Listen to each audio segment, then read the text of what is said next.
Hi, John Green. My name is Hannah. I am a psychology student in Saskatchewan, Canada, and I just finished your book.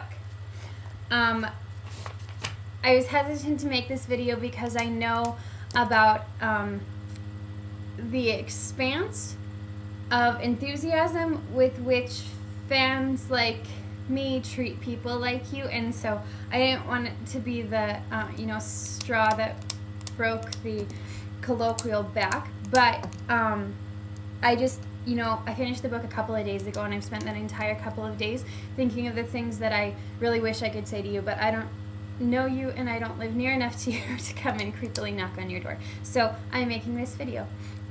As a psych student, I have a really huge soft spot for human development, and I think that that's a big reason why I love young adult and children's literature so much, because of the power that it has to affect our development.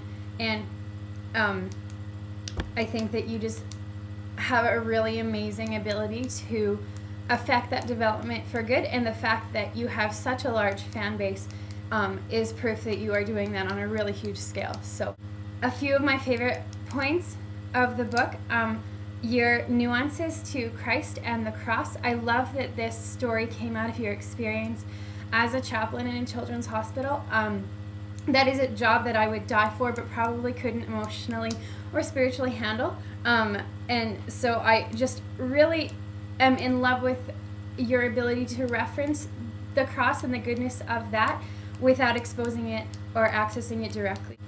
The fullness of your characters is unreal. I'm often really skeptical about the level, the extremity of perfection in the characters in young adult fiction.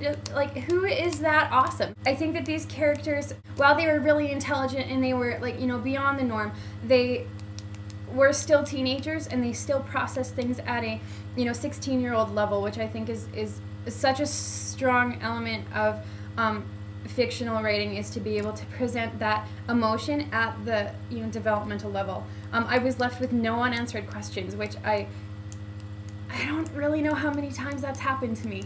Also, the use of the name Hazel is just tops. I think that the biggest gift that you gave to your readers was the presentation of the reality of this pain, of the reality of working through a child with cancer, and a child with cancer who has peers who also have cancer.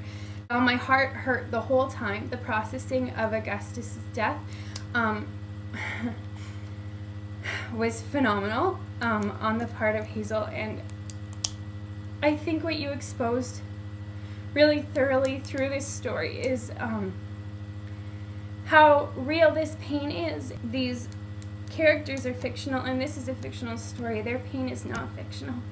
And through the telling of this story and the connection to these characters, you've exposed the reality of this life, and it expands our worldview, and we are able to approach situations like this with so much more empathy than we could have before. So thank you very much for your work and for your commitment to quality. Also, I think this would make an incredible screenplay, so maybe work on that. And on the casting of Woody Harrelson as Peter Van Houten. Okay, for real, bye.